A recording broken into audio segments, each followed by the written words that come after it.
तो अब हम थोड़ा सा क्वेश्चन जो है वो कर लेते हैं, आंसर एंड क्वेश्चंस का सेशन के। अगर किसी को कोई क्वेश्चन है तो वन बाय वन आप लोग जो है क्वेश्चंस पूछ सकते हैं हम लोगों से, ठीक है।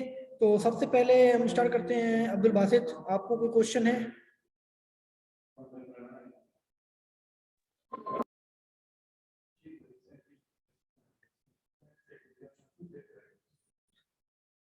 ठीक है, किसी को भी कोई क्वेश्चन है तो अपना माइक ऑन करें और क्वेश्चन पूछना स्टार्ट कर दें। तो वन बाय वन जो है हम क्वेश्चन आप लोगों के साथ शेयर करेंगे कि किसी को भी कोई क्वेश्चन है हेलो तो। जी सर, आवाज आ रही है? जी जी, आवाज आ रही है बिल्कुल।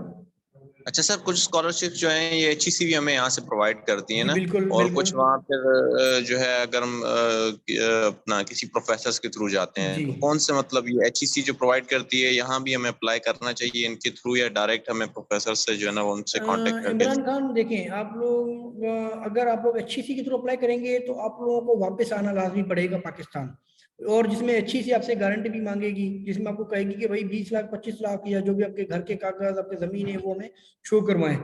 तो वापस आना है आपको, 2 साल आपको जॉब देगी कि वारंटी मिलती है आपको, 2 साल यहाँ पे पाकिस्तान में सर्व करना है, 2 साल 3 साल वाट एवर जो भी कॉन्ट्रैक्ट होता है उनका, ठीक है। बट अगर आप डायरेक्ट अप्लाई करते हैं प्रोफेसर के थ्रू या इटालियन गवर्नमेंट पे या जर्मनी की जो दाद है उस पे, मतलब कि HEC के अलावा करते हैं, तो आप लोग जो है वो बाउंड नहीं होते कि आपको वापस आना है। आपको अगर इटली में जॉब लग गई तो आपको लाजमी नहीं है कि वापस आ जाओ आप। अब इटली में रहें, 5 साल रहें यहाँ पे। इटली का बड़ा फायदा ये है कि इटली वो कंट्री है जो आपको आसानी से PR देगा, नेशनलिटी देगा। सिर्फ 5 साल रहो। आपको पता है आपकी मास्टर जो है वो 3 साल की मास्टर आप यहाँ पे करते हैं, 2 साल जॉब करें तो आपके 5 साल पूरे हो गए। ये 3 साल मास्टर्स के भी काउंट करेंगे, और आपको क्या करेंगे, आपको 5 साल के अंदर अंदर आपको जो PR दे देंगे, आपको कोई टेंशन नहीं है, ठीक है। तो ये बड़ा फायदा है यूरोप के बहुत से कंट्रीज का। तो HEC में आपको ऐसा नहीं कर सकते आप लोग, ठीक है इमरान खान। अच्छा सर, एक और सवाल है, अगर आपको थोड़ा आइडिया हो रिन्यूएबल एनर्जी पे अगर हम करना चाहें तो हम्म। PhD वगैरह कौन सा यूरोपियन कंट्री आप सजेस्ट करते हैं फिर उसमें? देखिए अभी हम लोग सब लोगों को ये कहेंगे, इटली जो है वो, अभी इटली में मोर देन 10,000, 10,000 से ज्यादा स्कॉलरशिप ओपन है अभी इटली में। तो हम यही कहेंगे आप लोगों को कि आप लोग जब वो 10,000 से ज्यादा है तो अप्लाई करें इटली में। और क्योंकि यूरोप का एक कंट्री, किसी भी यूरोप के कंट्री में आ गए ना, यहाँ पे आने के बाद आपकी एडमिशन इटली में हो गई तो आप 6 महीने के लिए किसी भी और कंट्री में जा सकते हैं एरास्मस पे, फ्री फंडेड, फ्री में। जर्मनी में चले जाएं, जैसे कि हम लास्ट वीक पोलैंड गए हुए थे। तो मतलब ये है कि हम किसी भी कंट्री जा सकते हैं, कोई कहने वाला नहीं है। बस आपको एक मरतबा यूरोप के किसी एक कंट्री में एंटर होना है, चाहे इटली में हो जाए, चाहे जर्मनी में हो जाए, चाहे फिनलैंड में हो जाए, चाहे स्पेन में हो जाए, मतलब एक मरतबा एंटर हो। इटली जो कि बहुत आसान हो गया है वो इसलिए क्योंकि 10,000 से ज्यादा स्कॉलरशिप है। अभी सिर्फ कोरोना की वजह से उनके पास इतने बंदे नहीं थे, तो इसलिए उन्होंने कंटिन्यूस पिछले साल और इस साल 10,000 से ज्यादा स्कॉलरशिप अनाउंस किए। तो आप लोग कोशिश करें कि इटली में अप्लाई करें तो बेहतर रहेगा, अगर मिल जाती है तो अच्छी बात है। अच्छा सर, PhD कंप्लीट करने के बाद तो वहाँ कोई जॉब्स वगैरह करने के लिए कोई ऑप्शंस हमारे पास बिल्कुल है, अवेलेबल होते हैं क्यों फिर? नहीं है, बिल्कुल है। जॉब लग गई आपकी, क्योंकि PhD आपकी 3 साल की होती है, ज्यादा ज्यादा आपका 1 साल और बढ़ जाता है 4 साल। 4 साल की PhD, 1 साल और आप जॉब करें यहाँ पे, 5 साल में आपकी PR लग जाएगी। PR लग गई तो फिर टेंशन ही नहीं है आप लोगों को। जी ओके बाकी सर, और कोई, थैंक यू। और कोई कोशिश करे, एक बंदा दो, 1 से 2 क्वेश्चन पूछे तो सबको जो बारी मिले। जी अस्सलाम वालेकुम सर। वालेकुम सलाम। सर मेरा ये सवाल था कि जैसे कि मैं जो है अभी थर्ड ईयर में हूँ, इंडस्ट्रियल केमिस्ट्री है बेसिकली, मतलब केमिस्ट्री में मेरा मास्टर्स करने का इरादा है। तो जैसा कि मतलब हाँ, मेरी टीचर ने गाइड किया था, जो प्रोफेसर थी वो अमेरिका से कर कर आई हैं, तो उनके कहने के मुताबिक था कि आप अमेरिका, जर्मनी और जापान की साइड जाओगे तो मतलब आपकी जो डिग्री है ना, तो वो ज़्यादा सही मिलेगी। अगर इन टर्म्स ऑफ अगर आप वो बात करते हैं कि डिग्री की वैल्यू हो, तो आप क्या समझते हैं कि इटली में भी मतलब जैसे इतनी सारी स्कॉलरशिप्स हैं, तो आराम इटली में चले, भी ठीक है। हम वही आपको सेम बता चीज़ दें, होती है? कि आप जब इटली में आएंगे ना या जर्मनी में आएंगे आप लोग, तो यहाँ पर इटली में आने का फायदा ये है कि आप इटली में आने के बाद यहाँ पर आपके पास PhD में 1 साल आपके पास ऐसा दिया जाएगा। 3 साल में 1 साल का मतलब होता है कि 6 6 महीने के लिए आप किसी और कंट्री जाना चाहते हैं रिसर्च करने तो चले जाएं। फिर अगर आपने कोई जर्मनी चले जाएं 6 महीने के लिए, 6 महीने USA चले जाएं, उससे ऊपर से बातचीत है। अगर वो लैब जो है फार्मेसी की, कंप्यूटर की, जो कि इंडस्ट्री की लैब है, अगर आपकी इंडस्ट्रियल की कोई लैब वहाँ पर अवेलेबल है जर्मनी में, तो 6 महीने की जाकर वहाँ पे आप काम करें अपना, वहाँ पे रिसर्च करें, आपको सर्टिफिकेट मिलेगा आपको कि भाई आपने ड्यूअल डिग्री की है, मतलब जर्मनी में भी काम किया और यहाँ पे भी काम किया, आपका फायदा हो जाएगा। बट एंटर तो हो जाए कम से कम एक मरतबा। सर तो इसके लिए लाजमी कि मतलब हमें 5 साल तक इटली में रहना हो? नहीं नहीं नहीं, मतलब लाजमी नहीं है। 5 साल की हम बात ये कर रहे हैं कि अगर आपको पीआर चाहिए तो, अगर आप चाहते हैं भाई 3 साल के बाद वापस जाना है कहीं और, चले जाए कहीं पे भी चले, 3 साल के बाद आप आजाद हैं। पीआर चाहिए तो 2 साल और जॉब करें। पीआर का मतलब है परमानेंट रेजिडेंट, मतलब पासपोर्ट आपको मिल जाएगा जी। कुछ टाइम के बाद। और सर इसकी स्कॉलरशिप जो होती है, असल में एक्चुअली मुझे ना लेट पता चला है, तो मैंने अभी लेट ज्वाइन किया है। तो इसमें सर गाइड कर सकते हैं कि इटली में जो स्कॉलरशिप्स होती हैं वो रेजिडेंस मतलब रेजिडेंस के साथ होती है और ट्रैवल भी नहीं नहीं नहीं, आपको ट्रैवलिंग भी साथ है? इटली में ये होता है कि आपको रेजिडेंट वगैरह मतलब आपको स्कॉलरशिप का मतलब है कि आपको हॉस्टल दी जाएगी, खाना पीना दी जाएगा, ट्रैवल आपको करना होगा। और आपको अच्छा। पता है अगर आप लोगों को किसी को स्कॉलरशिप नहीं भी मिलती है ना, तो यहाँ पे इतना खर्चा नहीं है। यूनिवर्सिटी की फीस है साल की 156 यूरो पूरे साल की, और आपको हॉस्टल दी जाती है, और आपको सिर्फ खाना खाना है अपना बस, अगर स्कॉलरशिप नहीं मिलती है तो। अब सोचिए कितना आसान है। अगर किसी को स्कॉलरशिप मिल जाती है तो उसके तो फिर खाना पीना रहना सब कुछ मजे लग जाते हैं। और सर कुछ गाइडेंस होगी कि स्कॉलरशिप की, जैसे कि हम कैसे मतलब जैसे कि बाकी के मुकाबले में हम कैसे आगे आ सकें जी स्कॉलरशिप अवेल बिल्कुल, करने हमने के अभी लिए? आपको यही बताया, सीवी का, रिसर्च प्रपोजल का, ये चीजें जो मेन चीजें ने अभी सेशन में जो डिस्कस की पूरे घंटा, ये आप देखें इसको गौर से, अपने ये चीजें अच्छी करें। ओके सर, ठीक है। इसकी कोई वो होगी, रिकॉर्डिंग होगी जी जी बिल्कुल, इस रिकॉर्डिंग हम सेशन अपलोड की? करके आप लोगों के साथ दे देंगे। हमने व्हाट्सएप पे अपना नंबर चलें भी शेयर सही किया है यहाँ पे, तो आप लोग व्हाट्सएप पे भी कर सकते हैं हमें। है। ओके ठीक है, सर, नेक्स्ट बहुत कोई बहुत और है? शुक्रिया, थैंक यू। जी सर। जी सर जैसे आपने कहा कि बहुत सारी स्कॉलरशिप ऐसी हैं जहां पर आप आईएलटीएस की ज़रूरत नहीं है, उसके लिए आपके क्राइटेरिया में नहीं आता, तो ऐसी तो बात नहीं है। जैसे एम्बेसी में अक्सर रिक्वायरमेंट होती है, जैसे जर्मनी का आप केस ले रहे हैं तो अक्सर यूनिवर्सिटीज़ ऐसे होती हैं जो इंग्लिश प्रोफेशनल सर्टिफिकेट का आपको एडमिशन दे देती हैं, लेकिन फिर आके एम्बेसी में वो डिमांड करते हैं कि फिर आपने आईएलटीएस जो है वो मस्ट करना है। तो देखिए। ऐसी कोई जी एम्बेसी रिक्वायरमेंट तो नहीं है नहीं इसमें? नहीं नहीं नहीं, एमबीएससी की कोई रिक्वायरमेंट नहीं होती है। आपकी जो रिक्वायरमेंट होती है वो यूनिवर्सिटी की होती है। यूनिवर्सिटी ने अगर आपको एडमिशन दे दिया है ना, कि भाई आपका एडमिशन लग गया है, तो फिर एम्बेसी पे सिर्फ आपका वीजा होता है। एम्बेसी कभी ये नहीं कहे कि भाई, एम्बेसी सिर्फ फॉलो करती है यूनिवर्सिटी की रिक्वायरमेंट को।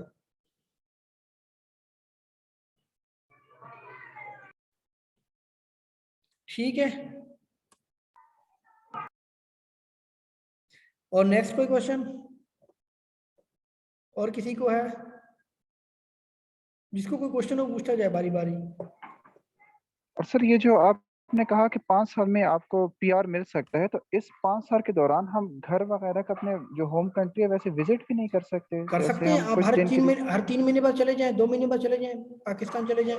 हम आते रहते हैं, हर 6 महीने के बाद पाकिस्तान चक्कर लगाते हैं, हर 6 महीने बाद कराची आते हैं। कोई टेंशन नहीं है। आपका मतलब ये है कि आपकी कंटिन्यूस मतलब ये है कि 5 साल आप मतलब यहाँ पे आपको रेजिडेंट है 5 साल का, मतलब हर साल आपका रिन्यू होता है रेजिडेंट, बस ये सीन होता है। एक बात मैं डिस्कस करूं, सिर्फ जो है ना आइल्स और जर्मन लैंग्वेज सिर्फ जो है ना जर्मनी एम्बेसी जो है ना वो रिक्वायर्ड करती है।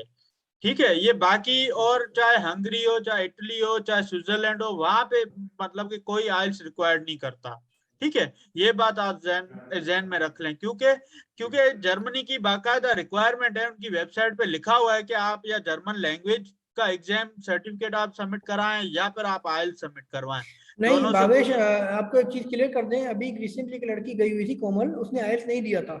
ठीक है, वो हैदराबाद से थी, तो विदाउट आयल्स जो है वो चली गई थी। तो ये है कि कभी कभार हमारे पास क्या होता है, अगर बहुत ज्यादा एप्लीकेशन आ जाती है वीजा की, तो एम्बेसी जो है ना वो चाहती है कि भाई इतने सारे बच्चे अगर एक साथ चले जाएंगे एक यूनिवर्सिटी में, एक सिटी में, तो कैसे वीजा दें। इसलिए वो डिले करती है या जानबूझ के थोड़ा सा कोशिश करते हैं कि भाई अगर एक साथ 1000 एप्लीकेशन आ गई है तो 1000 वीजा तो प्रोवाइड नहीं कर सकते। तो इसलिए वो क्या करते हैं, तो कुछ कुछ केसेस में वो वीजा प्रोवाइड करते हैं, कुछ कुछ केसेस में कहते हैं कि आइल्स दे दो।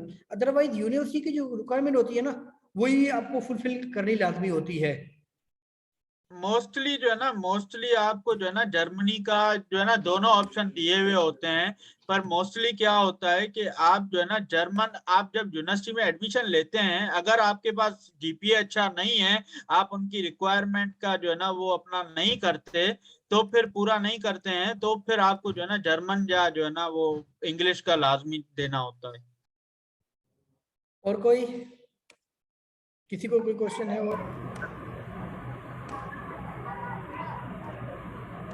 अच्छा, मुझे ये पूछना था कि इटली में मैंने एक और सेशन लिया था, तो ठीक है। वहाँ पे भी एक हमारे स्कॉलर्स ही थे, NED के थे, तो उन्होंने बताया था कि फुल ब्राइट स्कॉलरशिप जो है ना इटली के लिए बहुत ही बेस्ट है। जी तो उसके बारे में कुछ गाइड कर देंगे? जी, अभी जो स्कॉलरशिप अनाउंस हुई है ना, ये सारी की सारी फुल ब्राइट ही है। आपकी अगर लग जाती है तो आपको फुल ब्राइट मिल जाती है, ठीक है। अगर किसी की नहीं लगती है, क्योंकि यहाँ पर ऐसा होता है इटली में कि आपके पास अगर टोटल सीटें 20 हैं तो उसमें ये कहा जाता है कि 15 सीटें विद स्कॉलरशिप है, 5 सीट विदाउट स्कॉलरशिप है।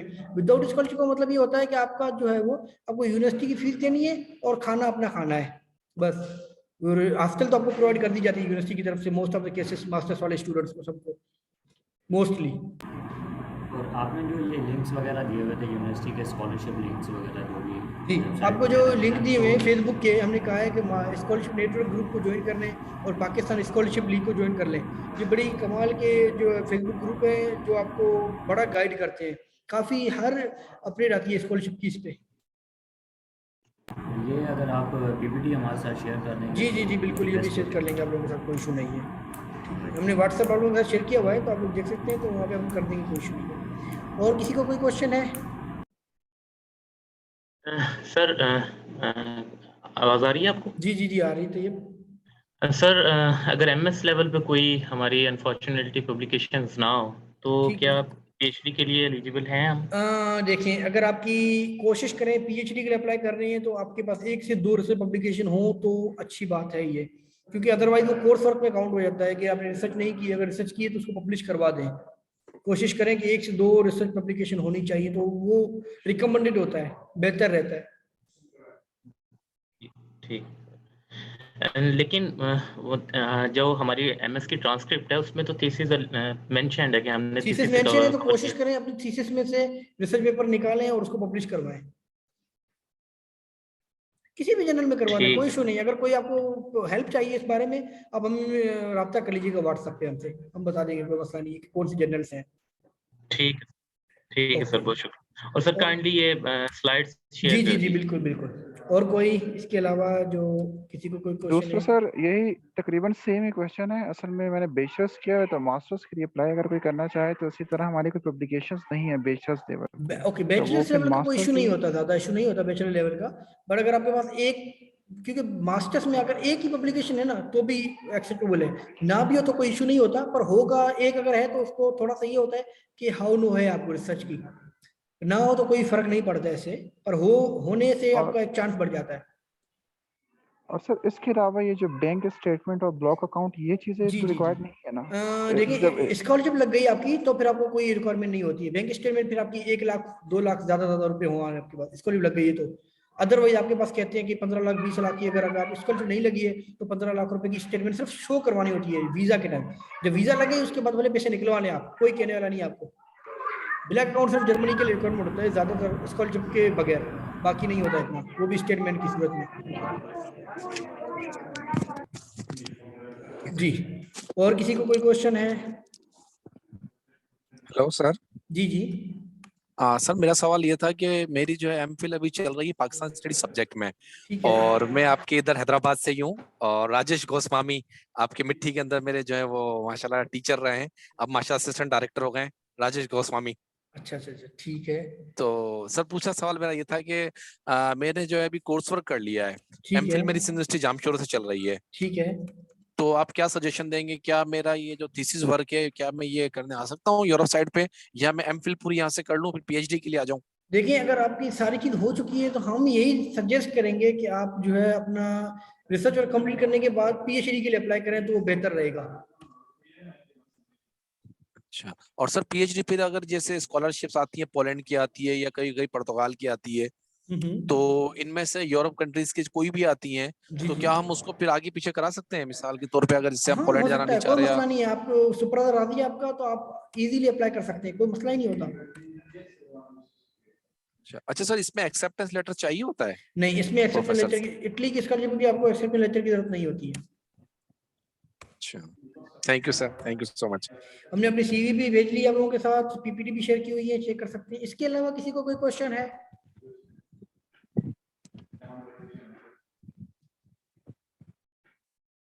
जी, मजीद किसी को कोई क्वेश्चन है पूछ लें आप लोग, क्योंकि क्वेश्चन सेशन रखा हुआ है आप लोगों की गाइडेंस के लिए कि किसी को कोई भी क्वेश्चन हो तो पूछ सकते हैं आप लोग। सर ये पीपीटी और ये जो आपने जो सीवी का फॉर्मेट वगैरह आपने कहाँ पर शेयर किया है या फिर कहाँ पर शेयर ये करेंगे चैट आप? में ग्रुप में ही शेयर किया है मैं, चैटिंग के अंदर देखें।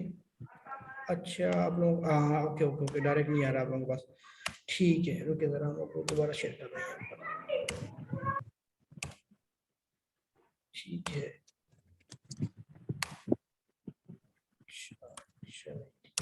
सर ऐसी चीजें शेयर करती रहा करें सर।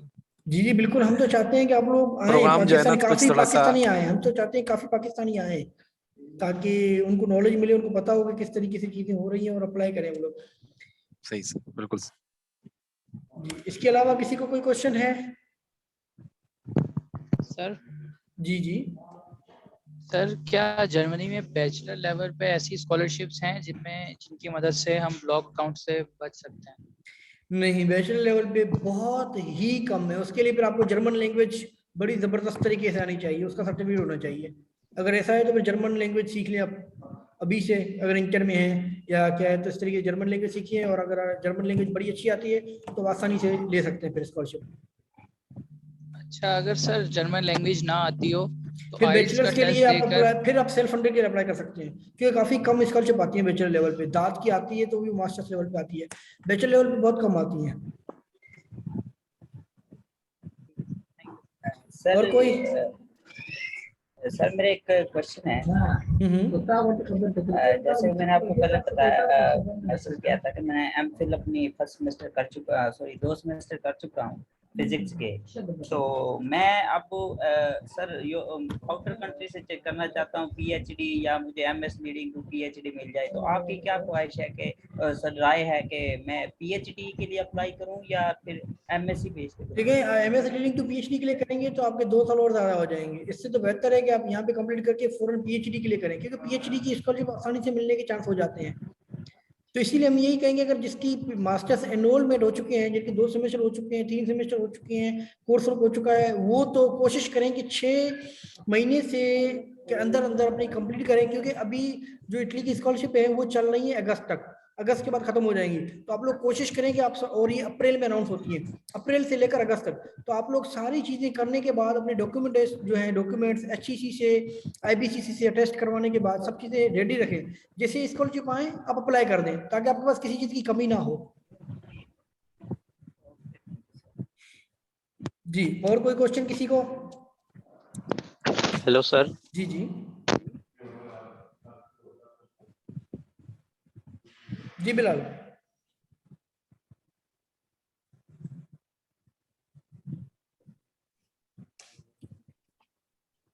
जी, किसी को कोई क्वेश्चन है? सर ये अगर डॉक्यूमेंट्स के बारे में आप थोड़ी सी गाइडलाइन दे सके तो। हमारा पिछला सेशन था वो डॉक्यूमेंट्स पे ही था, उनकी रिकॉर्डिंग हम आप लोगों के साथ शेयर कर देंगे, तो आप लोग देख लीजिएगा, उसमें सब चीजें हमने बताई हुई थी। तो काइंडली ये ग्रुप वगैरह में आप शेयर कर रहे हैं तो उसका कोई लिंक वगैरह हमसे हमारे साथ शेयर कर रहे हैं ताकि हमें पता चल सके। जी जी जी, ये जो पीपीटी दी हुई है इसमें फेसबुक के सारे लिंक्स हैं, तो इसमें काफी चीजें आपको मिल जाएंगी, ये बड़े कमाल के ग्रुप है, बड़ी गाइडेंस मिलेगी इससे आपको। ठीक है सर, ठीक है, इन्हीं ग्रुप से फिर हम देखते हैं। जी सर। जी जी सर एक सवाल और था, वो ये सर कि जो यूरोपियन कंट्रीज हैं जो इसके अंदर सर ये इंग्लिश हमें जो है बस भले आइल्स आपने कहा जैसे कि जरूरी नहीं है पीएचडी के लिए, तो फिर इनकी अपनी जो लैंग्वेज में ये हमें लेक्चर दिया करेंगे या इंग्लिश में दिया करेंगे लेक्चर, टीचर जो यहाँ के प्रोफेसर हजरात जो हैं इंग्लिश में?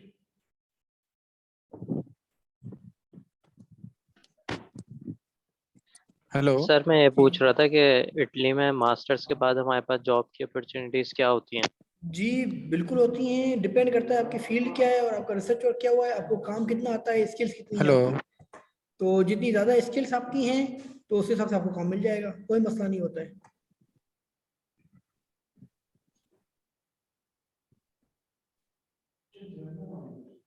जी, और कोई क्वेश्चन किसी को?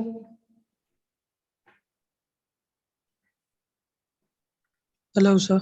जी जी सर, इटली के अंदर एग्रीकल्चर इंजीनियरिंग से रिलेटेड क्या स्कोप है? देखें स्कोप का तो हमें नहीं पता कि क्या स्कोप है, बट डिपार्टमेंट सारे ओपन है, अप्लाई कर सकते हैं आप लोग। सर अगर हम एक फाइनल ईयर के अंदर हैं बैचलर्स के अंदर, तो हम मास्टर्स के लिए एप्लीकेशन हम अपने बिल्कुल 8th सेमेस्टर यानी फाइनल सेमेस्टर से स्टार्ट करें, या फिर अभी से डॉक्यूमेंट की डॉक्यूमेंट्स आपके सारे कोशिश करें, मैट्रिक इंटर के जो डॉक्यूमेंट्स हैं जो हमने सारे बताए थे पिछले सेशन में, वो अपनी कोशिश करें कि अभी साथ साथ करते जाएंगे फारिग बैठे हुए, तो ताकि डॉक्यूमेंट अटेस्टेशन वगैरह ना, बोर्ड से अटेस्टेशन होती है, IBCC से होती है, मोफा से होती है, तो वो साथ साथ करवाते जाए स्लो स्लो करके, क्योंकि अभी टाइम पड़ा है आप लोगों के पास। तो जैसे ही आपकी डिग्री कंप्लीट होने लगेगी तो आपके पास सब रेडी होंगी चीज़ें। सर आप काफ़ी देर से कुछ ग्रुप्स और फेसबुक के मेरे ख्याल से बात कर रहे हैं, लेकिन हमें मिला नहीं है, काइंडली वो बता सकते हैं कि ये हमने कहाँ PPT देखें शेयर की है आप लोगों के साथ, PPT शेयर की है, उसमें लिंक दिए हुए हैं हर चीज़ के। अच्छा जी, अगर मैं व्हाट्सएप पे आपको मैसेज करूं तो वहाँ भी आप आई गेस शेयर कर देंगे? जी जी जी, PPT शेयर कर देंगे हम। Thank you so much. और किसी को कोई क्वेश्चन? Excuse me sir. जी जी। अच्छा सर, ये इरास्मस की जो स्कॉलरशिप है मास्टर्स के लिए, सर उसमें आफ्टर बैचलर्स 1 साल का गैप या आफ्टर बैचलर्स हम अप्लाई कर दें तो, लेकिन जो इरास्मस के जो प्रोग्राम्स है उसमें ये होता है कि काफ़ी अच्छी ना वो स्कॉलरशिप है, और उसके अंदर मतलब प्रोग्राम्स ना डिफाइंड होते हैं, लेट्स से हाइड्रोलिक इंजीनियरिंग है या जियोटेक्निकल है या स्ट्रक्चरल है, तो हमारे से रिलेटेड ना कोई पब्लिकेशंस होती हैं बैचलर लेवल पे, ना हमारे पास एज सच कोई अच्छे इदारे में या इंस्टीट्यूशन में या किसी कंपनी में वर्क एक्सपीरियंस होता है, तो ये मैटर करता है इरास्मस में कि नहीं करता? इरास्मस में ये मैटर नहीं करता कि आपका वर्क एक्सपीरियंस है नहीं है, बट अगर होगा तो अच्छी बात है, प्लस पॉइंट होता है, वरना ये मैटर नहीं करता आपके यहाँ उस पे।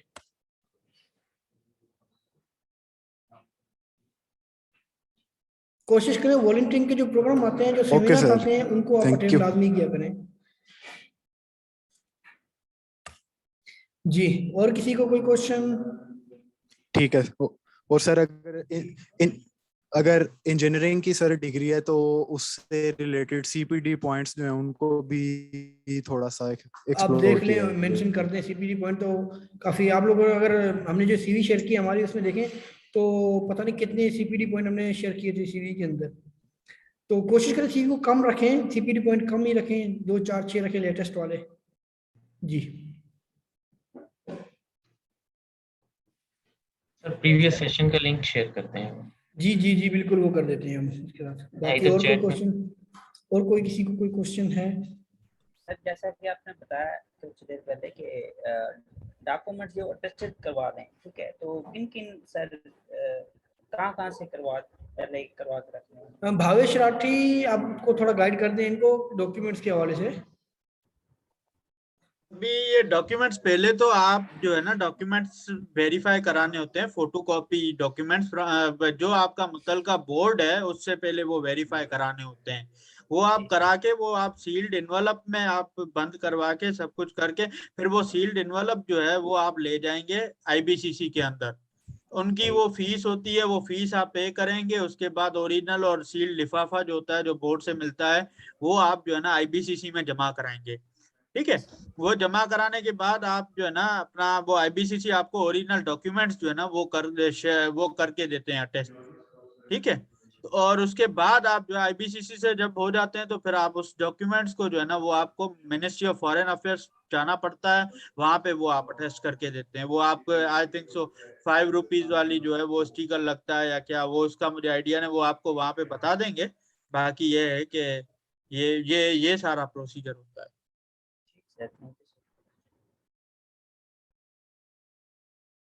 जी, कोई और क्वेश्चन है किसी को?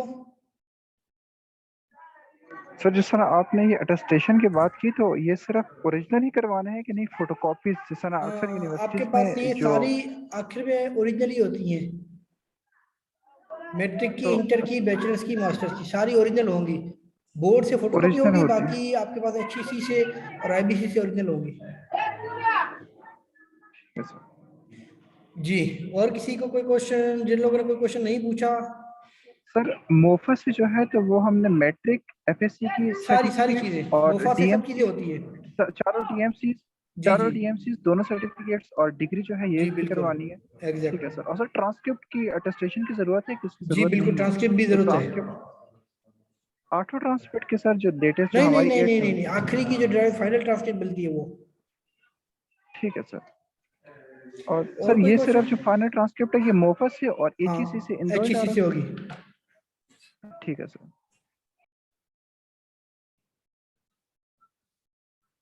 जी हेलो सर। जी सर मेरा एक सवाल था। सर यूरोप के अंदर जैसे हम लोग आइल्स करके नहीं आ रहे, तो अब वहाँ पे जो लेक्चर्स वगैरह जो देते हैं यूनिवर्सिटीज के अंदर जो प्रोफेसर, तो वो अपनी यूरोपियन मकसद उस लैंग्वेज वहाँ इंग्लिश को भी जो है इंग्लिश में ही दिया जाता लेक्चर वगैरह। बिल्कुल इंग्लिश में देते हैं, वहाँ कोई उनकी अपनी ये नहीं क्योंकि होता? उनकी लैंग्वेज के जो लेक्चर हैं वो उनके बंदों की दी जाती है, मास्टर्स के लेक्चर आपको इंग्लिश में दिए जाते हैं। अच्छा जी, इंटरनेशनल स्कूल बना हुआ है एक अलग से, मीन्स इंटरनेशनल चीजें होती हैं वहाँ पे, आप लोगों के लिए स्पेशली होगा, इंग्लिश में सब चीजें होती हैं। जी अच्छा। और कोई? सर मेरा एक क्वेश्चन है सर। सर जैसे अब आप जानते हैं कि इंजीनियरिंग में फर्ज करें, अगर सपोज करें मैकेनिकल इंजीनियरिंग, तो उसमें सर काफ़ी सारी फील्ड्स हैं। अगर एक सब्जेक्ट में अगर आपकी पब्लिकेशन है, फर्ज करें अब हमारी पब्लिकेशन हो रही है, इसमें इंशाल्लाह हो जाएगी बैचलर में थर्मल एनर्जी से रिलेटेड, तो क्या हम आगे MS के लिए अप्लाई करेंगे कि वो क्या थर्मल ही के लिए अप्लाई कर सकेंगे लाजमी नहीं डिपार्टमेंट में, या है, फिर? आप रिलेटेड उससे मिलती जुलती किसी फील्ड में कर सकते हैं। ठीक हो गया सर, शुक्रिया। और कोई?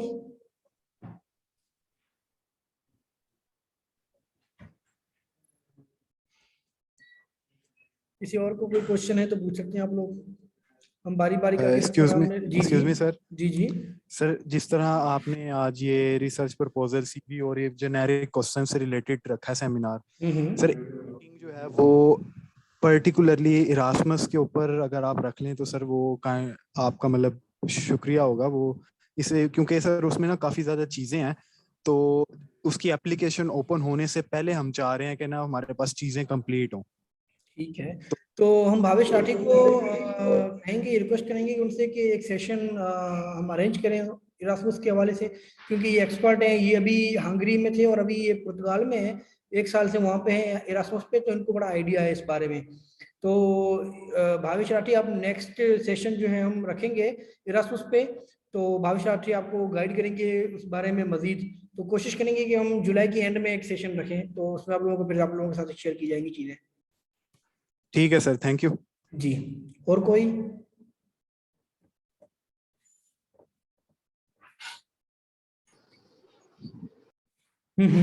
और कोई?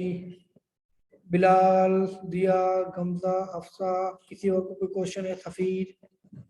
जी हेलो सर। जी सर हम जब मास्टर्स के लिए अप्लाई करने का सोचते हैं तो हमें फाइनल ईयर के बाद मास्टर्स की क्या क्या रिक्वायरमेंट्स होती है, मतलब हम फाइनल ईयर करने से पहले भी मास्टर्स के लिए अप्लाई कर सकते हैं या फाइनल ईयर कंप्लीट होने के बाद ही होता है इसका? देखिए, आपकी जैसे मैंने पहले भी बताया कि अगर 7th सेमेस्टर में आप लोग आ गए हैं तो कोशिश करें आप डॉक्यूमेंटेशन प्रोसेस अपना कंप्लीट कर दें, अटेस्टेशन, मैट्रिक, इंटर, जो मोफा, ABCC जो मैं अभी बताया था आप लोगों को, वो आप लोग कोशिश करें स्टार्ट कर दें अपना प्रोसेस। ठीक है, जैसे ही आपका 8वां सेमेस्टर कंप्लीट होगा तो आप लोग फौरन अप्लाई कर दें, आपके पास डॉक्यूमेंटेशन की कोई नीड नहीं होगी, क्योंकि सारे डॉक्यूमेंट्स आपके पास रेडी होंगे।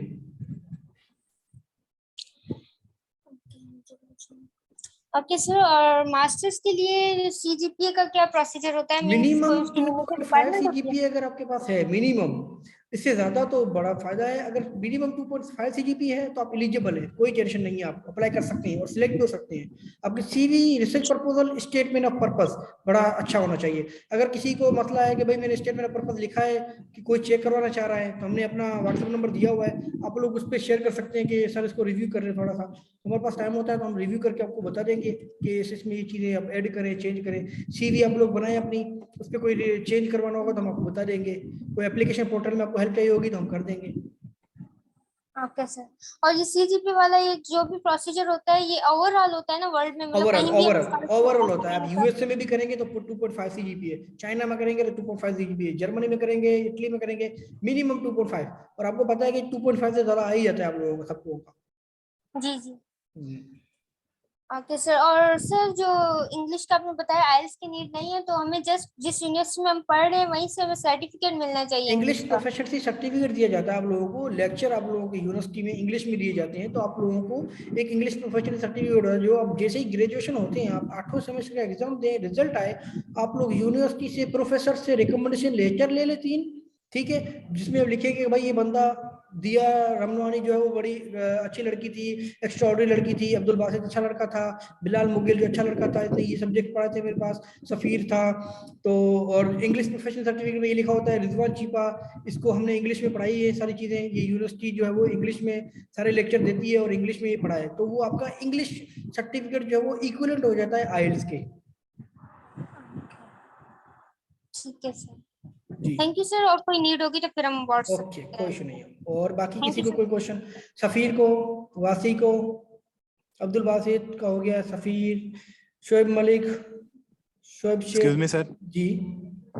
सर जो यूएसए में जो डायरेक्ट प्रोफेसर फंडिंग पे जो अप्लाई करना है, फुल ब्राइट पे, ठीक है, नहीं सर फुल ब्राइट नहीं, डायरेक्ट जो है वो ठीक है, प्रोफेसर, ओके, प्रोफेसर से कांटेक्ट करके, ठीक है, हाँ प्रोफेसर फंडिंग पे सर, उसमें बैचलर्स के बाद डायरेक्ट पीएचडी में जो हमने अप्लाई करना है, एमएस अब लीडिंग सर टू पीएचडी, ठीक है, एमएस लीडिंग टू पीएचडी या डायरेक्ट पीएचडी रिसर्च जी जी स्टडी, जी बिल्कुल। तो सर उसमें सीजीपीए का क्या क्राइटेरिया है? देखिए क्योंकि सीजीपीए का क्राइटेरिया ओवरऑल यही होता है 2.5 सीजीपीए। आपकी जो मेन चीजें है ना वो ये होती है सीवी, रिसर्च प्रपोजल और ये, क्योंकि आपको मोटिवेशन लेटर में आप अगर अच्छा लिखेंगे ना, उसको समझ आ गया ना कि भाई ये कमाल का, इसका एक्सपीरियंस ये और ये काम करेगा, तो सीजीपीए को नहीं देखेगा और आपको एक्सेप्ट कर लेगा।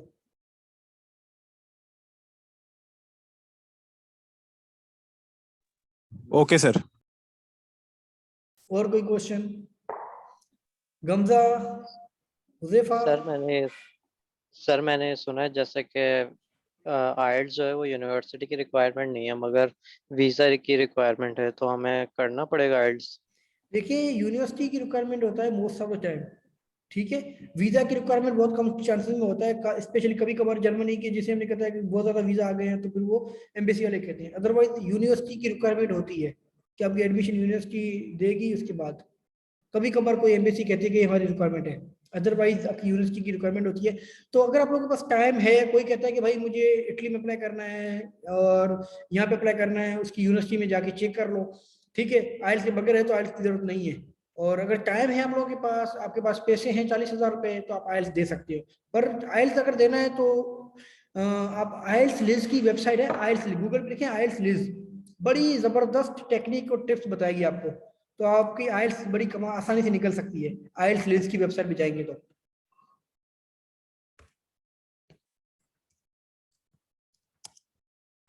हमने मेंशन किया हुआ है आइल्स लिज, ठीक है, ग्रुप में भी, चैट में। इसके अलावा कोई क्वेश्चन किसी को?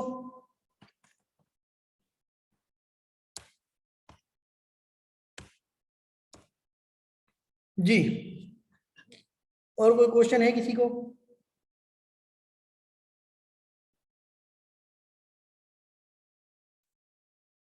ठीक है, आई थिंक ये सबके क्वेश्चन एंड हो गए हैं, किसी को कोई क्वेश्चन नहीं है।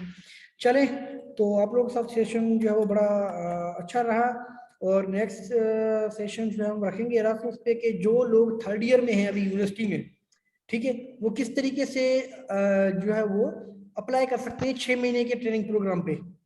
जी उसामा। वालेकुम सलाम। सर आपको मेरी आवाज आ रही है? हाँ हाँ आ रही है उसामा, बिल्कुल। जी सर, मैंने असल में लेट ज्वाइन करा, रिकॉर्डिंग आप शेयर कर दीजिएगा काइंडली। और सर क्वेश्चन मेरा ये है कि जस्ट लाइक मैंने कुछ जीआरई की पोजीशन के लिए अप्लाई किया था, ग्रेजुएट रिसर्च असिस्टेंट जीआरए, तो उसमें जो है ना अपना, आपको आवाज सही आ रही है मेरी? हाँ हाँ आ रही है, बिल्कुल क्लियर है उसामा। ठीक है, आगे उसामा। सर आपको अब आवाज सही आ रही है मेरी? बिल्कुल आ रही है, क्वेश्चन पूछो। सॉरी फिर मैं आपसे sorry for interrupt you, actually मेरा इंटरनेट शायद यहाँ से ठीक है, जीआरए के लिए अप्लाई किया था, ठीक है, उसके बाद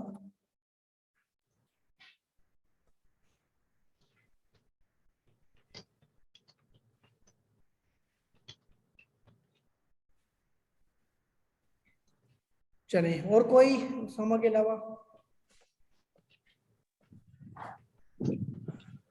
जी दिया।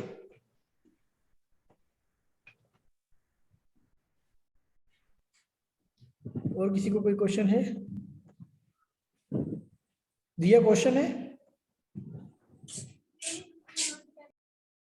ओके ओके, चले तो नेक्स्ट सेशन आप लोगों का ये होगा कि जो बैचलर्स लेवल पे आ जाते हैं लोग, अगर थर्ड ईयर में सेकेंड ईयर में है तो किस तरीके से पे अप्लाई कर सकते हैं। 6 महीने के लिए आप लोग आ सकते हैं यहाँ पर यूरोप में, इटली में, साइप्रस में, ठीक है ना, फ्री फंडेड 6 महीने के लिए बैचलर्स लेवल पे।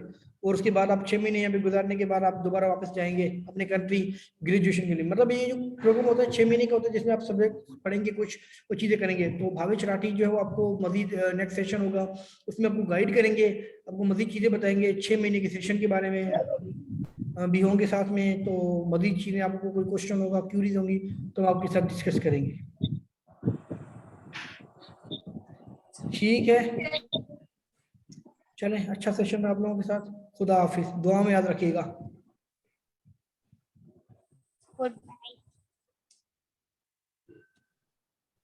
Alright sir, thank you so much. जी सर, आपको आवाज आ रही है? पीछे के जी की आवाज नहीं आ रही, इसलिए मैं रुक गया था। तो आई फील लाइक कि जो है उस समय टाइम कम बच गया है, जल्दी से पूछे जो पूछना है। क्या आ रही है? उस समय 2 मिनट रह गए हैं, जल्दी से पूछें, क्योंकि लास्ट सेशन इसके बाद दोबारा से मीटिंग नहीं होगी। जी तो सर मेरा सवाल ये था कि कुछ ग्रेजुएशन रिसर्च असिस्टेंट की पोजीशन के ऊपर मैंने अप्लाई किया था इटली के अंदर, और जो करंट मास्टर्स प्रोग्राम है उसके अंदर कुछ जो है ना उनसे मैंने बात की थी। तो उन्होंने मुझे ये बात बोली कि वो आई थिंक उनको कंसिडर करेंगे जो कि मास्टर्स के स्पेसिफिक स्टूडेंट्स हैं। तो सवाल ये था मेरा। हाँ Am I audible? हाँ, सवाल बताएं। Am I audible? हाँ सुनो, आवाज आ रही है, सवाल बताएं। उसामा, टाइम कम रह गया है क्या? जी सर, तो सर मैं ये पूछना ये चाह रहा था कि हमें कोई एक इस तरीके से रिसर्च गेट के ऊपर मैं वर्किंग करके कुछ इटालियन प्रोफेसर जिनका इंटरेस्ट मुझसे मिलता है, लेकिन उनको कन्विंस नहीं कर पा रहा कि फॉर द स्पेसिफिक जीआरई की पोजीशन के ऊपर मैं उनको कन्विंस नहीं कर पा रहा कि मुझे इनवाइट करें। मतलब मेरा प्रोफाइल ऐसा है कि मैंने कुछ फॉर्मूला कार में काम करा था, उसको डिज़ाइन एंड ऑप्टिमाइजेशन के ऊपर काम किया था, कुछ रिसर्च पेपर्स हैं और कॉन्फ्रेंस पेपर्स भी हैं। तो मतलब यहाँ करंटली अभी एनईडी के अंदर एक आखिरी दो मंथ आप कह लें या 1 मंथ कह लें, मतलब एग्जाम्स वगैरह नहीं आएगा। उसके बाद फौरन मेरा इरादा यही है कि यूनिवर्सिटी के अंदर ही एक जीआरई पोजीशन है, तो उसको उस पर अप्लाई करके ना कोशिश करूंगा। लेकिन मैं स्पेसिफिकली ये जानना चाह रहा था कि अभी तो मैंने लेट ज्वाइन किया। उसामा, क्वेश्चन क्या है वो पूछें, सेशन एंड हो रहा है, लेस देन 1 मिनट रह गया है, 20 सेकंड रह गए तकरीबन। जी सर, आप बोले। Sorry to interrupt you. Question क्या है आपका वो बताएं पहले।